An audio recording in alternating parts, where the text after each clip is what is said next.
Bonjour tout le monde, nouveau tuto, nouveau format. Cette fois-ci nous allons parler de vidéo et on va pas parler de montage. Dans cette vidéo on va apprendre les bases de la vidéo et de la photo, donc les bases de la lumière, le triangle d'exposition. On va commencer avec le diaphragme.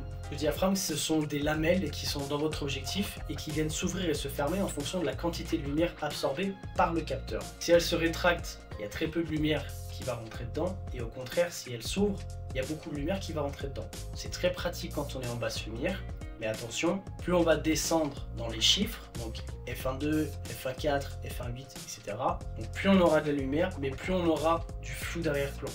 C'est à ce moment-là que la profondeur de champ va changer, qu'il faudra s'adapter avec les autres paramètres.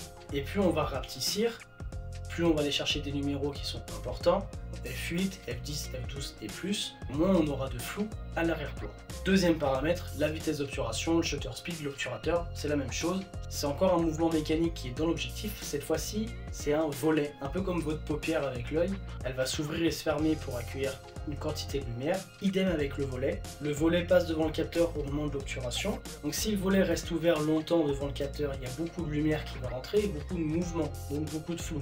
Au contraire, s'il s'ouvre et qu'il se ferme rapidement, il y a très peu de lumière qui a pu rentrer, très peu de flou, et du coup vous avez pu figer votre image. Plus vous montez en temps, 2 secondes, 10 secondes, 30 secondes, 50 secondes, plus votre capteur sera sensible à la lumière, plus vous allez du coup avoir du mouvement dedans, donc du flou. L'inverse, si vous descendez dans les chiffres, un 500e, un 800e, un 2 millième, etc., votre volet va s'ouvrir et se refermer rapidement, vous allez accueillir un tout petit peu de lumière, mais vous allez pouvoir figer votre mouvement, donc ne pas avoir de flou dans l'image. Vidéo, photo, ça fonctionne de la même manière. Ensuite, la troisième branche, le troisième point, les ISO.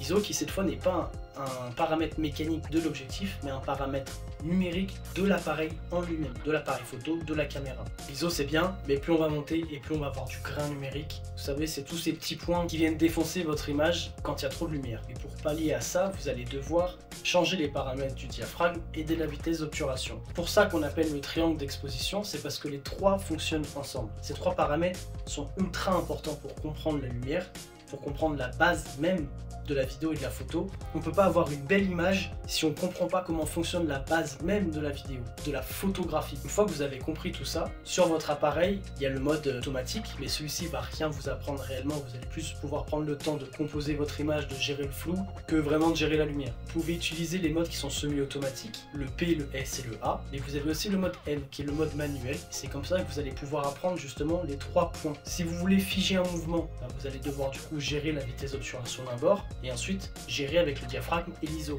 Si vous êtes en basse lumière, vous allez chercher beaucoup de lumière, donc vous allez descendre au diaph, vous allez monter un petit peu en ISO et vous allez un petit peu gérer votre obturateur pour ne pas avoir trop de grains et pour ne pas avoir trop de flou non plus, pour avoir de la lumière aussi. Ces trois paramètres jouent toujours ensemble. Ils sont ultra importants pour l'exposition parfaite de votre image. Vous pouvez avoir des erreurs, ça arrive, et c'est pour ça qu'on les rattrape justement sur des logiciels comme DaVinci par exemple, où il nous permet de modifier, où il nous permet de rattraper la lumière, il nous permet aussi de dénoiser notre image, donc d'enlever du grain. Le fait d'enlever du grain lisse notre image, et en fonction de la dose de lissage, ça peut se voir très rapidement aussi.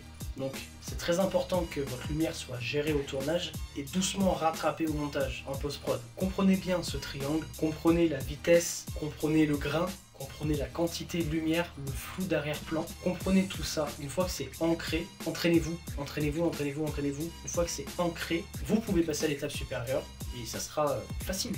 Vous allez pouvoir gérer ces trois paramètres-là sans même réfléchir, ça sera instinctif. J'espère que ce nouveau format vous a plu, j'espère avoir été assez clair, assez précis, sans trop donner d'informations non plus. Dites-moi ce que vous en avez pensé en commentaire, et puis peut-être que je referai d'autres tutos sur la partie vidéo et moins sur la partie montage pour justement des débutants qui ont besoin de comprendre comment fonctionne une caméra, la lumière, le log, le RAW et tous ces termes qu'on peut trouver dans le monde merveilleux de la vidéo.